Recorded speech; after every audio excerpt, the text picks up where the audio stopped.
Good morning, one and all, and welcome back to the news, or at least our version of it. I'm John Iadarola. He, it being Friday and all, is Brett Erlich. Brett, how's it going? I'll tell you what, John. I'm a side sleeper. My shoulder, it's just a problem.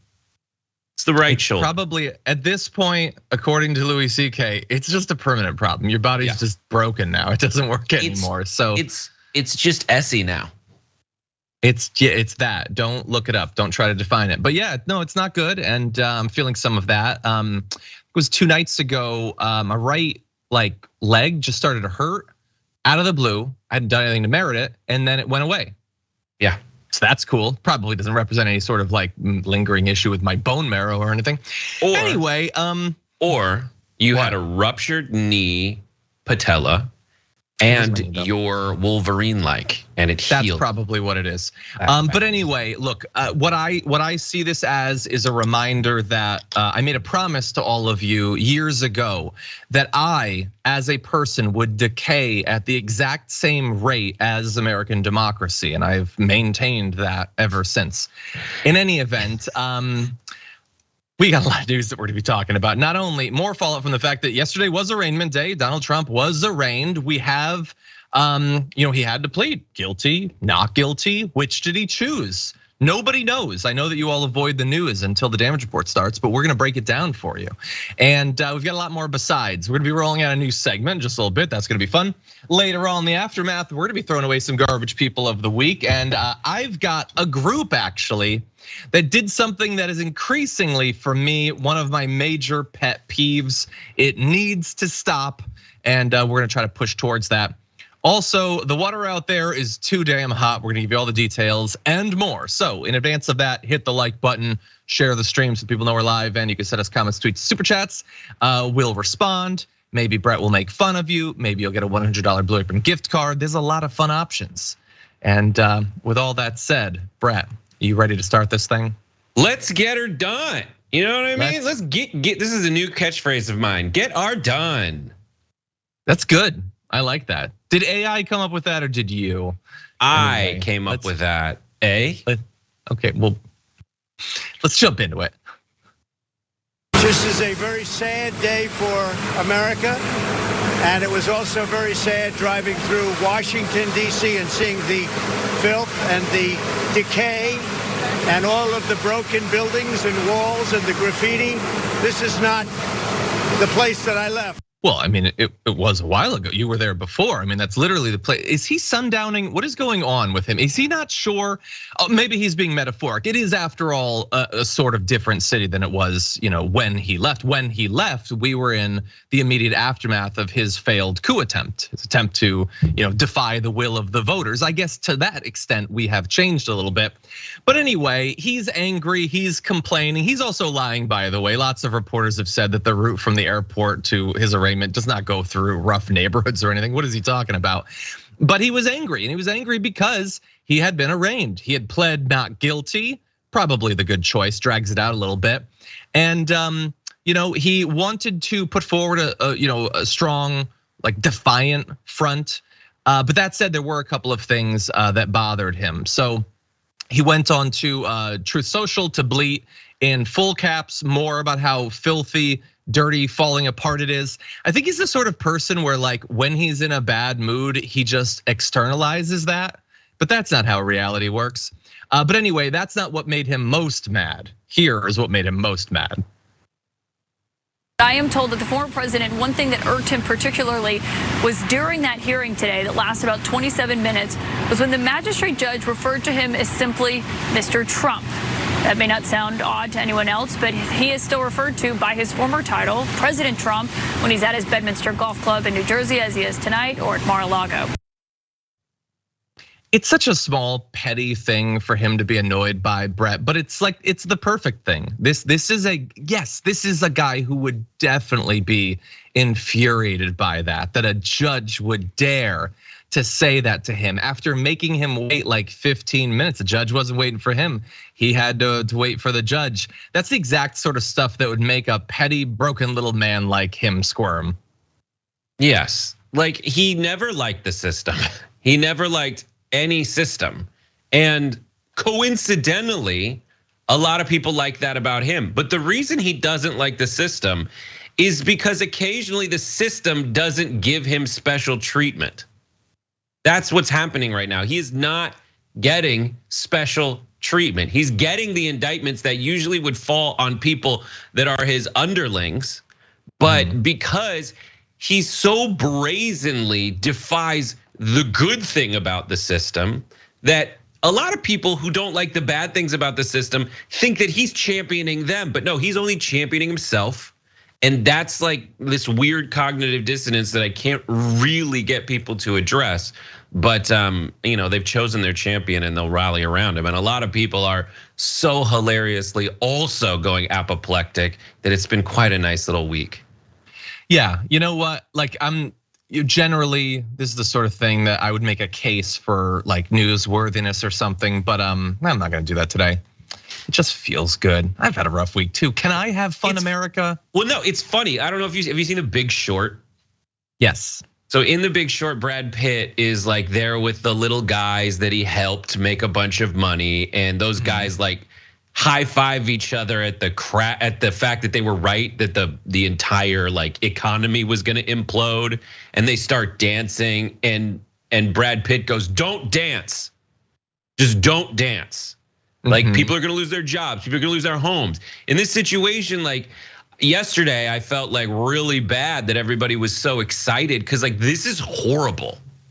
It is so horrible that the president of the United States went to this level. Like, and all the people that are Trump supporters that are like, what about Hillary Clinton? What about the DNC? They were doing the normal thing. Yeah, we're gonna get to that. We're gonna get to that. Don't worry about that. Don't try to move me on from my Schadenfreude. I want to experience more of it. So let's do that. Next time I won't read the links you send. Then I'll just let's go to this video and then we'll talk.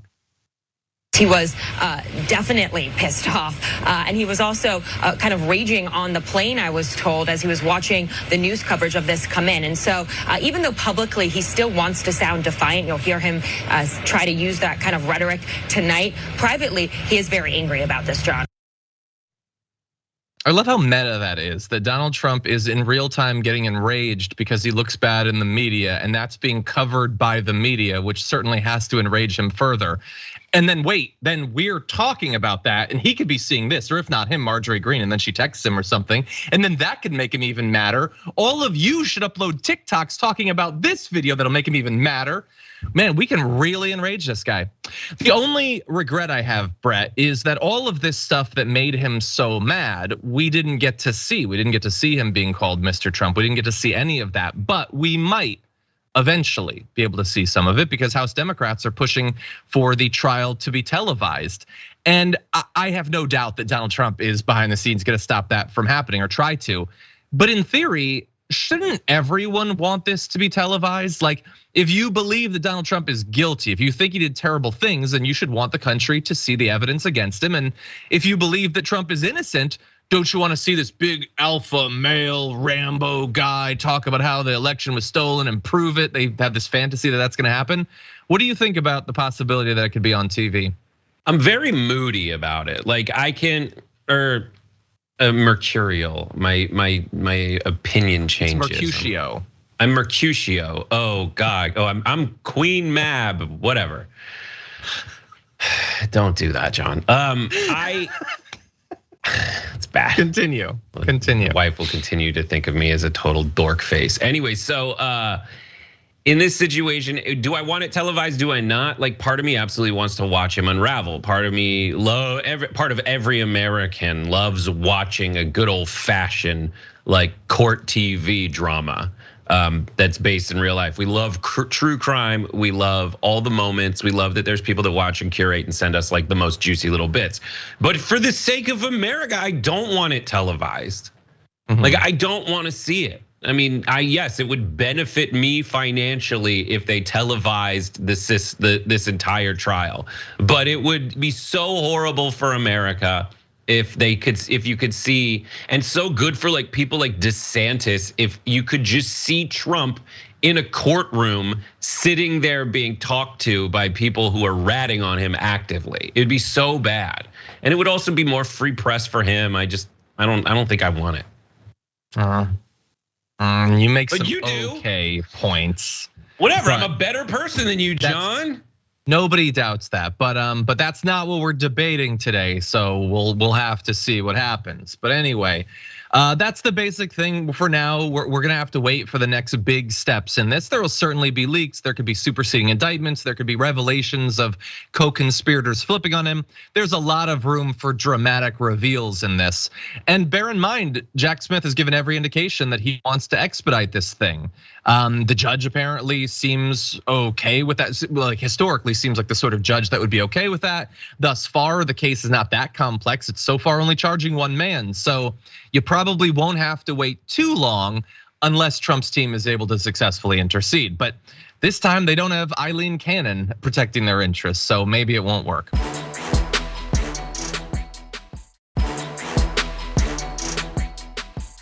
Anyway, with that said, I want to turn to people outside of Donald Trump. The variety of legal advisors and politicians and media pundits all trying to control this narrative. They're doing a little bit of flailing and trying to come up with a good defense or at least distraction for Trump. Let's run through a few, starting with Alina Habba. Everybody was made aware that he lost the election, but that doesn't mean that that was the only advice he was given.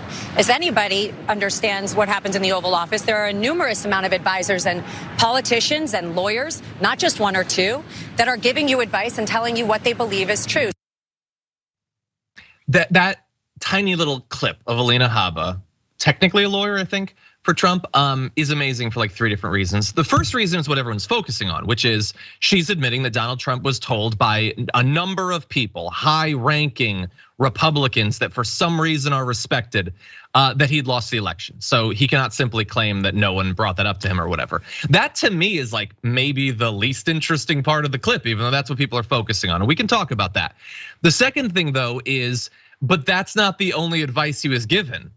You know, that's what we're saying. He was told he lost, but he was given advice on how to not lose anyway. That's sort of the genesis of this entire criminal conspiracy, or all 3 or 4 of these criminal conspiracies. I'm glad that she understands that. But anyway, and also, of course, you have once again the next step in what seems to be their legal strategy, Brett, of he was just given bad advice.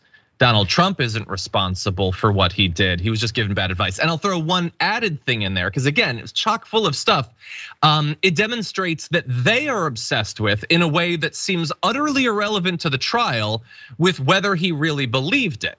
He didn't. He's admitted to multiple people that are on record saying that he knows that he lost the election. But you cannot do the things he did, whether you believe it or not. And they're very clear in the indictment, which as to this point, Brett, none of them appear to have read. But what do you make of all that?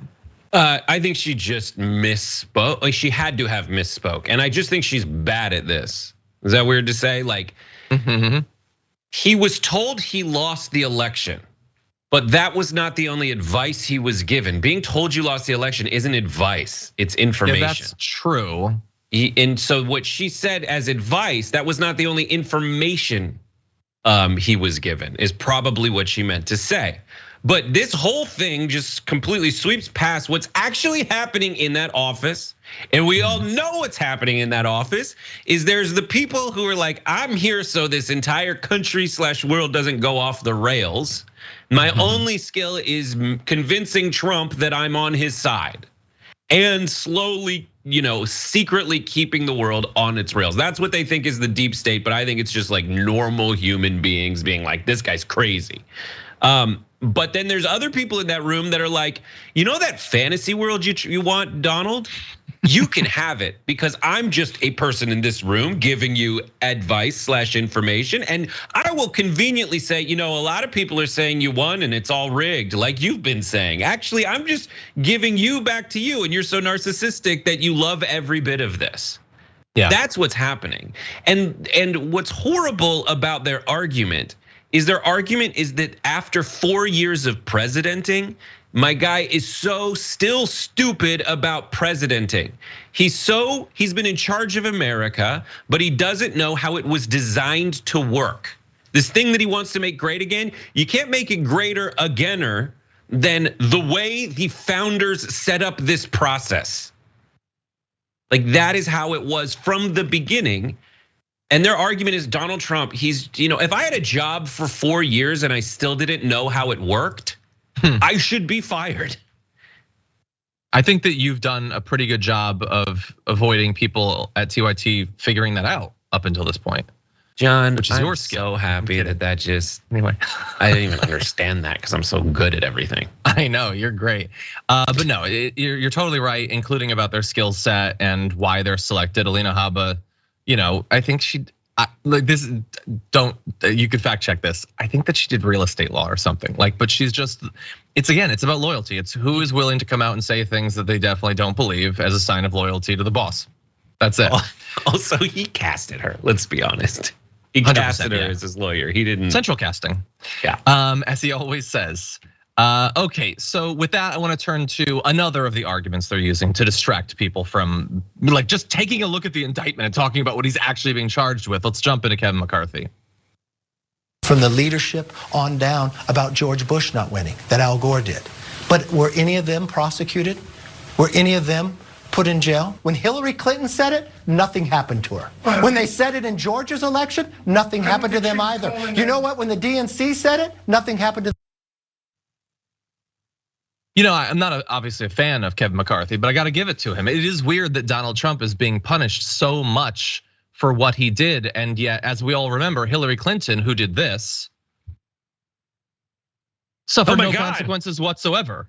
We act as if Hillary Clinton's attempted coup in January 2017 never happened. And I think it's super weird. And I think it's time the Democrats actually take some accountability.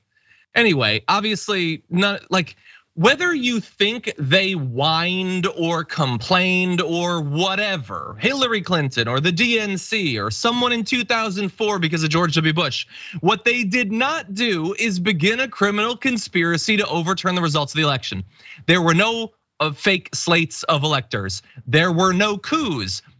There were no weird phone calls to secretaries of state to get them to find votes. There was none of this stuff. There was no pressure on Al Gore to make sure that the election didn't actually get certified. What they thought, what they said is fine. I mean, not morally or ethically, I might have a problem with it, but legally it's fine. In the same way that it's fine for Trump, as the indictment makes clear in literally the first 2 pages. That is not what he is being charged with. And Kevin McCarthy on some level must know that. He knows that this is not a legal argument that they are making because they are totally talking past the indictment. This is a PR argument that they're making. They're attempting to give their base something to run with to distract them from what's really going on in the indictment. Brett, what do you think? It's so stupid. Kevin McCarthy, I am baffled by who the Republicans choose as their leaders. But it makes sense if Trump is their leader, right? If Trump is your leader, then no one else can have any gravitas. He can't hire A people. They say A people hire A people, B people hire C people, And so he has a bunch of C boys just sitting out there trying to cover for him. Kevin McCarthy just is so low energy and such like melted chapstick. He's disgusting.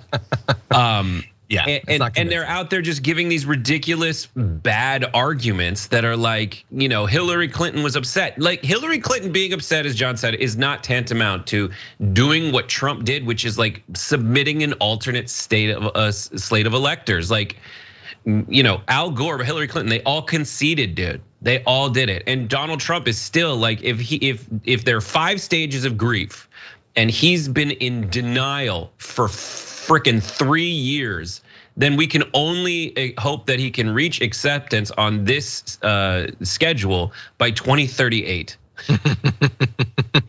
Yeah, and you know what? I'm only gonna mention this because we mentioned Al Gore and you mentioned Al Gore. We're still dealing with the fallout from their attempt to steal the 2020 election. We're worried about the possibility that they'll try to steal the 2024 election, and they're enraged at us because we are mad that they tried to do it already. Nobody seems to acknowledge that we gave them one free in 2000. They successfully stole the election. They got that. They got the Bush tax cuts, and they got the Iraq war, and they got the horrific response to Hurricane Katrina, and they got all that stuff that they desperately wanted off of an election that was actually stolen and nothing was done about it in 2000. And they just are still hungry for more. They have such entitlement to being able to avoid the consequences of their candidates not being as popular as the Democrats. Yeah. But anyway, even though the structure of the election itself allows for them to not be as popular as the Democrats and still win when you look at the scoreboard at the end of the day. In 2016, yeah, they do not have to actually be more popular.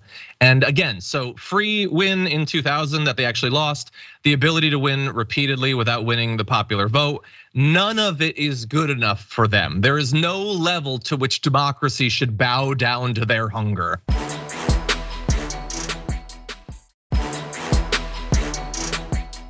More insane claims being thrown out. The right is really just throwing out whatever they can to take up time at this point. So Jesse Waters, obviously not the smartest person on the right. He's gonna do his best. He said about the plot to submit slates of fake electors, it's not a big deal. Which is really, if I was a lawyer, that's what I would say to the judge. Anyway, he says he has every legal right to do that. No, he doesn't. What are you talking about? Like, the defense here should be, no, he didn't try to do that. He wasn't involved. That was John Eastman. That's your attempted defense. No, you don't get to just lie. It is literally fraud to sign a document under false pretenses that you're an elector when you're not.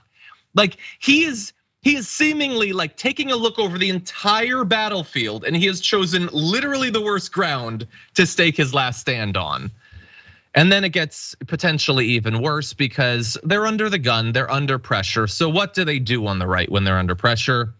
They threaten mass murder. So you have Fox's Mark Levin saying the latest Trump indictment is like the Dred Scott decision. Dear God. I think if anyone gets to compare something to Dred Scott, it's probably Mark Levin. Anyway, it says which served as the foundation for the Civil War. I say it in order that we might avoid the potential of what could happen, a combustible situation, because this can't go on forever. I don't want Democrats to be gunned down by right-wing whack jobs. I don't want it at all. That's why I'm saying this. And that's why I'm immediately going to the possibility of civil war, which of course in this case, we'd be the ones to start. Dennis Prager also says they are prepared to ruin this country and come to the brink of a civil war because they hate Donald Trump. No, you guys are willing to come to the brink of a civil war because you can't accept that people don't like Trump and he lost in 2000. But this is what happens. America is always plagued by these broken down, shriveled up husks of half men. The second they want politically, run to someone else should kill people for me. Mark Levin and Dennis Prager aren't gonna be charging like the barricades. They're not the ones that are gonna be like toting AR-15s. They're gonna be pointing at some 19-year-old incel that unfortunately listens to them and say, go kill a bunch of people. That'll surely save the republic. Bro, what do you think?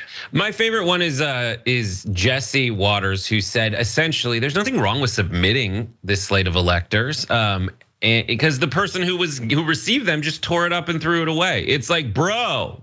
That's like saying there's nothing wrong with trying to kill someone if you don't succeed. Like, but you realize, Jesse, that if he did succeed, we would have a no America anymore, and you wouldn't have a system left to prosecute him for. Yeah. That is all bad, but that's not the goal for them. And everybody has this. This is like the fascinating American instinct. It's to say and I think it's human. I think it's like the world is screwed. I like saying that. Institutions suck. I like saying that, but you do like them. You like having the stability. You like the way most of them work, but you like the generic idea of saying that. And so you take what you're upset with at the time and say that institution is screwed. And it might be, but a lot of people don't really fairly adjudicate what part of it fails. What they do instead is just say, I want to feel good by saying the system is against me, whether it actually is or not, or whether you are the person the system is designed to stop and that it has a just cause for doing so. And we should have a system that stops Trump from saying, I don't care what the people voted for, I'm president. Yeah. I'll only add to your point about Jesse Waters about the all of these things of like, but it didn't work, thus it's not a crime. Like, no, that's not how any of this works. Again, like as I was saying on the pre-show, like their argument, and again, they're all saying like he has free speech, he can say whatever he wants, which again, that's not what he's being charged for. But isn't it weird? Haven't they been talking a lot about phone calls that Hunter Biden and Joe Biden have made? Isn't that free speech? Isn't that First Amendment in that case? So is that a perfect defense against any charge or not? Anyway. Last thing I'll say is there's this concept of Rossi and justice. It is design a system from behind the veil of ignorance. Basically, you design the system not regarding how it would affect you if you were just like thrust at some random point in that system. And it's just such a great framework for how to design a society because your own personal interests are not factored in. So I think everybody should at least as an exercise take what their opinions are and see if it's just benefiting you in an unfair way. Well, then I don't understand what you're mad about because it seems like the right is definitely trying to set up a system from behind the veil of ignorance. Anyway, with that's a philosophy joke. Philosophy major jokes, bro. Anyway, cigarette break. We're going way over. Ashley probably hates my guts, but we need to talk about one more thing really fast. Let's jump into this video. I really know what I'm doing, and to be described as what did Pence say? I don't think he's ever been in a courtroom, and he went to a law school nobody even knows. I mean, that guy. I mean, I thought before this all happened that he was a really good guy, but too weak to be president. I always worried about him following Trump because I would see him with his wife having something around his neck every night and walking around. She doesn't let him go to the bathroom by himself. That's about it. But imagine that skunk doing what he did today. So Rudy Giuliani obviously mad at Mike Pence, somewhat performatively mad at Mike Pence. He wants to reassure Trump that he still has his back, that co-conspirator number one is not gonna be running to Jack Smith. But he's also mad at the fact that Mike Pence is criticizing Trump. And along the way, he has to talk about leashes and bathrooms and stuff. And thanks to the other news that came out this week, God only knows why that's on his mind. But in any event, he's very mad at Mike Pence. He's not alone in that. And some of those on the right who are infuriated by Pence's more critical tone that he's struck this week want to do more than just mock him and his relationship with mother. If you head over to the Donald, which don't, you'll find a tweet that Mike Pence sent out that has a lot of replies. They're very concerned about this. So Fergizil says, at least Judas had the decency to hang himself, to which Jesus says there's still time. Okay, so that's not, I know, I don't even want to say it, but so that's at least not them saying let's kill him, that's let's hope that he kills himself, but it moves beyond that. Another guy says, and they're definitely guys, he knows he's not gonna get elected. His only goal is to take away any votes that he possibly can. He got his ticket into the club when he got that challenge coin after they certified the fraudulent election at 1 a.m. on January 7th. I wanna see his toes dangle in the breeze, which is not like a beautiful thing where you're sitting on a dock and your toes are just barely over the surface of the water. This is darker than that. But in case that's too difficult to understand, one person said, I favor the day of the axe. Everyone gets a swing at the abdomen. Stray dogs clean up the mess. Yeah, someone's been watching Yellow Jackets. 100%, which I just finished the second season. But someone in the FBI might want to look into that guy with the day of the axe thing. He capitalized that. That's like a concept that already existed in his mind of the day of the axe. That's horrifying, Brett. What do you think? I love these guys. I think they're really cool. It's just, what do you think about people saying we should just kill the former vice president because he did the thing that should be perfunctory? Are you pro or con? Are you for or against? I'm gonna need to hear more before I decide whether this murder thing is good or bad. Anyway, look, the general issue, of course, is not that a lot of them still wish that they'd killed him successfully. It's that they are really turning against Mike Pence, who could still be very important in this trial. I'd say that Giuliani, the thing about Giuliani is he's got like this thing that happens to certain successful people where they got successful by having a lot of ideas and choosing the best one. And they're very good at that. But once you get to a certain level of success, you just are then convinced that every idea you have is amazing. So Giuliani's not really workshopping any of his arguments anymore. He goes out there and just talks nonsense with sheer confidence. And that does work on a certain percentage of people who already agree with you knowing where your bread is buttered and you continuing to butter that side of the bread. But he is making horrible arguments and terrible analogies. Like, and it's like, I mean, Rudy Giuliani, he remembered that when he was mayor of New York, he started a surveillance state. So that's how he knows whether Pence is going to the bathroom alone. He's got cameras in all his favorite places, bathroom 1, bathroom 2. We're gonna take a break and we're gonna check to make sure that we're not being filmed aside from that one. But anyway, there is a lot more to come. When we come back, we're gonna be struggling with a question. Is Ron DeSantis already done? Can we pack this thing up? We'll debate after this.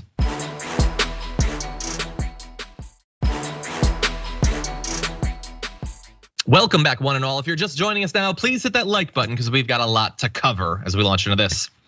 Is Ron DeSantis's campaign for the presidency already dead? Today, we weigh the evidence and reach a final judgment. The Damage Report Court is now in session.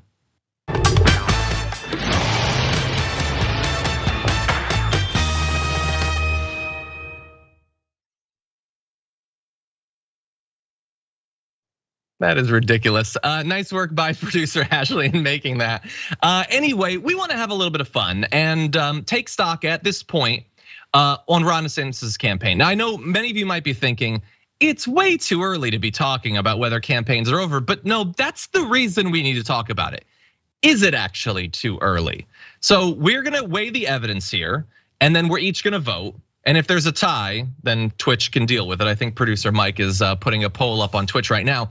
So Brett, I know that you probably have a gut feeling. I don't know yet if you agree or disagree. I'm gonna jump into some of the evidence. Feel free to weigh in, but keep your final judgment until the close. We're gonna start with the prosecution, the case being made that he is done. Here's the evidence that I was able to put together at this point. So he launched his campaign on March 24th, and I realize it's probably difficult to see, but March 24th is like kind of right in the middle of the high point for that green line. This is all of the polls basically put together. And it is not a good sign for a candidacy when months in, you have kind of only lost ground over time when you needed to gain a lot of ground from the very beginning. And as of right now, like in the big new New York Times poll that came out this week, Trump is at 54, DeSantis is at 17. And that may sound bad to you, but you should know historically how bad it is. In the half century of modern presidential primaries, no candidate who led his or her nearest rival by at least 20 points at this stage has ever lost a party nomination. So Donald Trump has almost twice as much support as it would take for nobody to really historically have had a chance to beat you. So that is an overwhelming advantage. In addition to that, you have sort of what he can do to turn it around. So obviously it's going well, but why isn't it going well? It's not going well for a couple of reasons. Piece of evidence number 2, he's terrible at retail politics. He's terrible at going out and giving the speeches. He's terrible at connecting people. He did this event where he tried to get $50 to be able to drink beer with him. You know, that stereotypical thing like, here's a guy I could drink beer with. People didn't want to sign up for $50. So they lowered it to $1. Not even bucks at this point, $1. And like 30 people showed up. That's it. For $1 for a guy who in a year is supposed to be president. Okay, you seem to enjoy that. I love it. A beer, I like beer. I like beer. Bowling ball Ron, I like beer. God, he's such a faker. He is a doink. By the way, to give you an idea of how bad it is that you can only get 30 people to do that, you could just do that dollar thing to get the beer and not pay attention to Ron DeSantis and save yourself a bunch of money, and people still didn't want to do it. It is less than the price of a beer, dude. It's discount beer. They're saying that it costs my brain, like if it's a restaurant, $6. It costs my brain $6 of anguish. So now the economics don't make sense anymore. No. The question at this point is how much would they have had to pay people to drink a beer with him? Yeah, he's bankrupt because people wouldn't drink beer with him. Yeah, well, I mean, that may not be the reason he's bankrupt, but he is having problems. He's not meeting his fundraising goals. That's our sort of next piece of evidence. He's having to cut staff. They've fired 10 or 20 people or something like that. So that's not good, obviously. Now that could turn around easier than some of the other stuff, but I wanna jump now to one of, I think, the strongest pieces of evidence that his campaign could be doomed. The prosecution puts forward that all of the tools, the weapons that hypothetically he had to take down Trump before the race had started, we were thinking about these things. How have they actually worked out for him? So like his ability to focus on anti-wokeness, is that helping him? Like when you poll people who's better placed to fight the woke, they say Trump. And when you ask them, do you want to prioritize fighting the woke? They don't, they want to focus on other things. So that doesn't seem like a particularly strong weapon. His ability to out-cruel Trump, which was actually my advice to him, was to try to do this. I guess I was wrong, because when he attacks the LGBTQ community, he's getting criticized by Republicans for going too hard. He is not Trump, so he can be attacked for the things he does. Trump is immune to any of this. And in terms of electability, one of the strongest weapons he was supposed to have, they're not buying it. They think that Donald Trump would have a better chance against Biden, despite the fact that the polls don't necessarily bear that out, and Trump lost in 2020. And then finally, and I'll just close out the prosecution side with this, we're at this point, and the debates haven't even happened yet. And they're probably not gonna go well for him if we, as far as we know about Donald Trump and what happens to Republicans who debate against him. And so, what do you think about the prosecution's case, Brett? Well, John, you had me for a while. I, as the defense of Ron DeSantis, was about to rest my case. But then at the end, he had to say the D word, debates. Now, okay, one thing is any politics 101 student knows, debates always,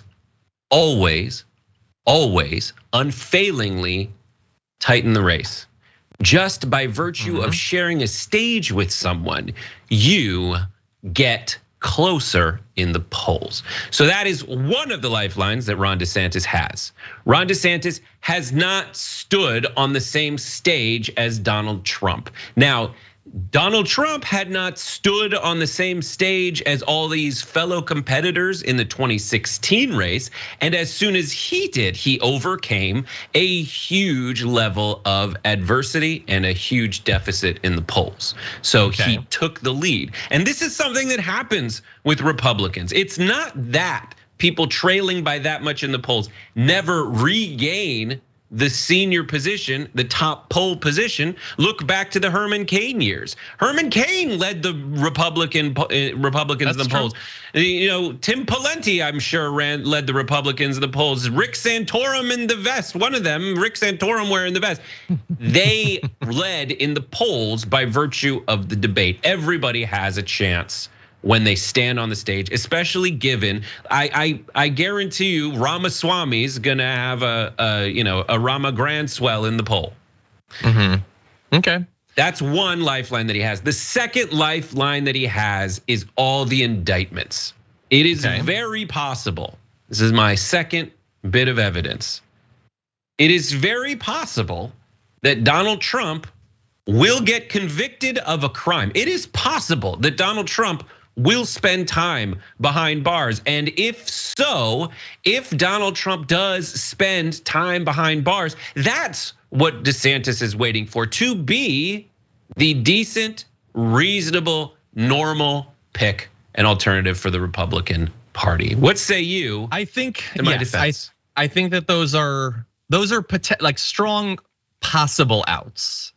And look, I will say on the polling, I think, yes, the debates do tend to have that effect, but Donald Trump is also saying he's not gonna be on the debate stage, which might nullify a little bit of the small chance that he could make Trump look like an idiot on the stage. But also, I don't think that in a primary they've ever tightened this much before. I mean, this is bigger, the lead he has is bigger than the lead Clinton had over Bernie or any of that stuff. On the indictments, I think that it's a possibility. There's a new poll that shows that about half of Republicans would not support Trump if he goes to prison, which is its own indictment of the Republican Party that's only that low. But that does imply that there's some room. But also, I think you make a good point about like Ramaswamy. Like it could help someone, but is it gonna hurt Trump? Like if Ramaswamy goes up, is that support coming from Trump or is that support coming from DeSantis? So, right. In all honesty, now that I've made my case and I have, taken myself out of the defense role and into the jury or judge, would you like to make your decision? Because this is a corrupt court where the prosecution, the defense, but then also the judges.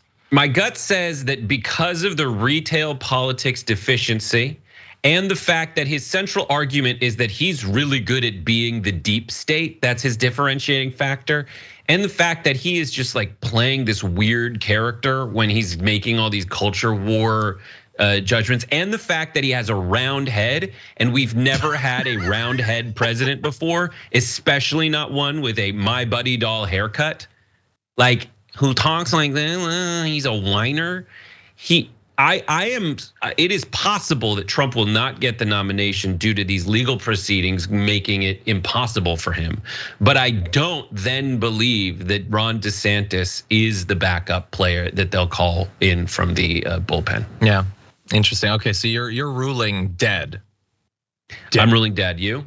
Okay, I really was not sure where you would go because you seem to really like disagreeing with me. I will say that I believe that there is a 3% chance for him, which means that yes, I'm telling you there's a chance, but if you're Ron DeSantis, that is not good enough. I was already ready to rule that he was dead, but I conducted one final test. I had an expert on juice come in, and they tested Ron DeSantis, and he doesn't have that juice. He just doesn't have it. It's why it comes through in the retail thing. He does not do it. It's so easy to just attack like elementary school teachers in Florida, but that does not take down other Republicans. He doesn't have the juice. He doesn't have a chance. I rule dead. I also rule dead. I would say that politics is also an expectations game, and you would expect he would have the juice, being from a state that is one of the leading citrus exporters in this country. Exactly, and it could have been orange juice, which would have been so strong against Trump. Anyway, although we don't need the tiebreaker, let's see. Will the people join the majority or the dissent? Well, a bunch of you voted on Twitch, and 85% say that yes, it is time for Puddin' Ron to snack pack up his presidential bid. So that's strong. We don't have like a sentence or whatever. I think the sentence is to become a laughing stock in the Republican Party going forward and to have no chance even in 2028. But that remains to be seen. The court has spoken. Okay, we are way over, so we're gonna take our second break and we'll be right back.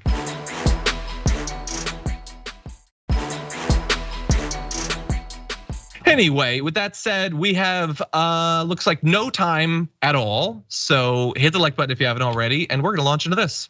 Have you seen the coverage on the ocean temperature off the coast of Florida? I mean, it's outrageous. Oh my gosh. They literally, the article I read this morning literally used the word boiling.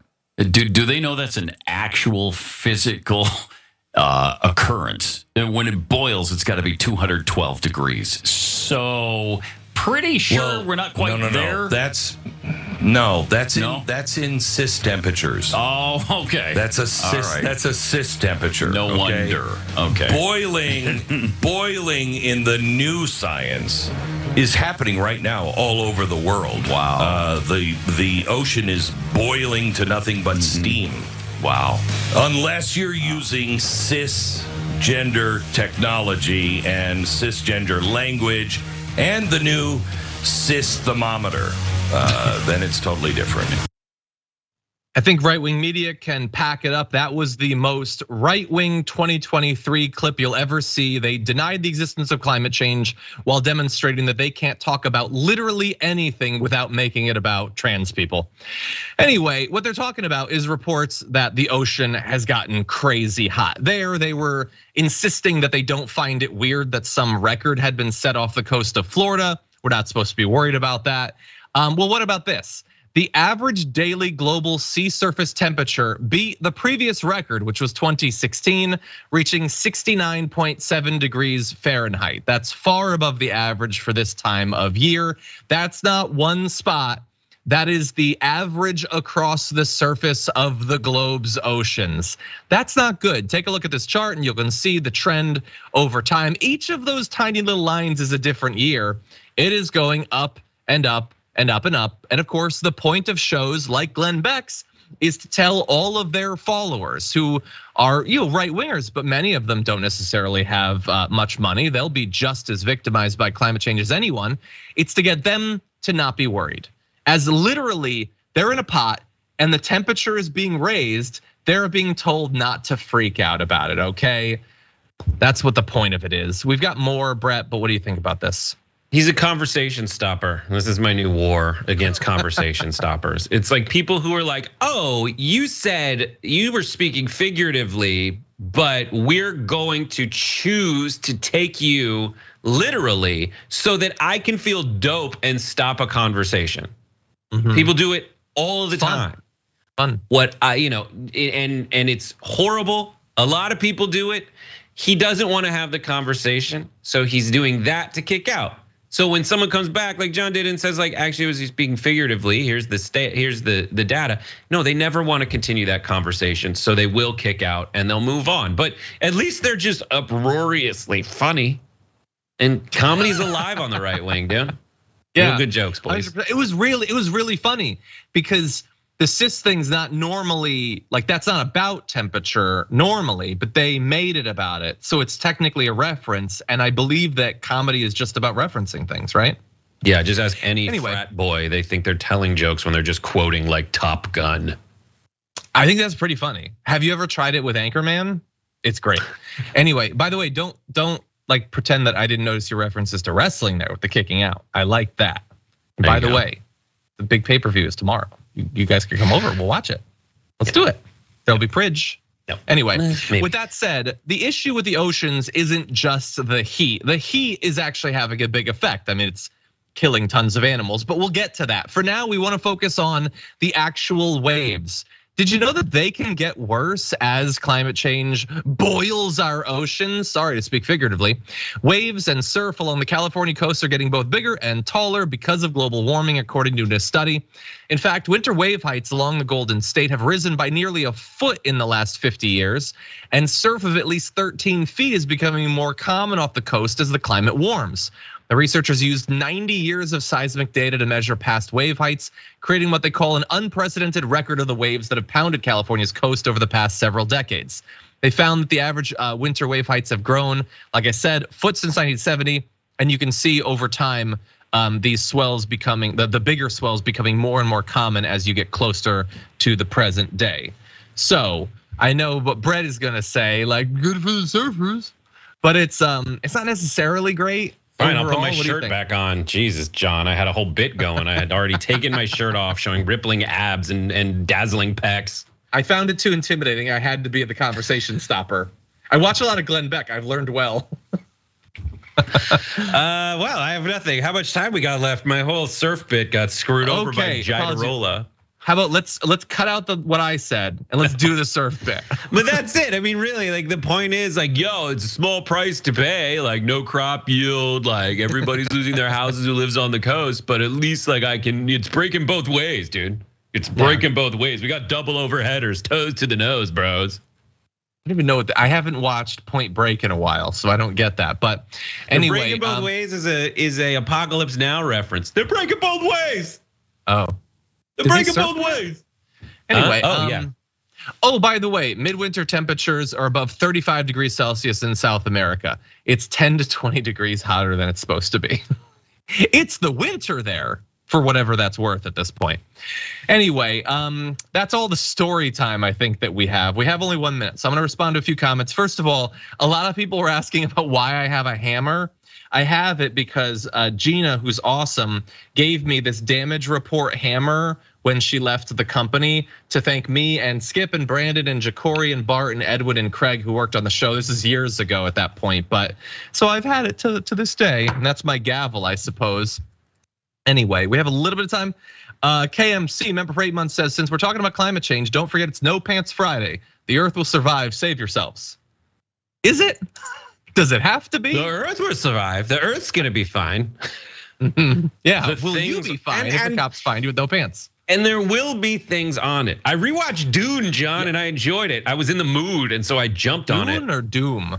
Dune. We'll talk about. Okay, well, I'm gonna watch Doom, and we'll have to close out the hour. We have more to come in the aftermath. Everybody, don't go anywhere. We'll be right back.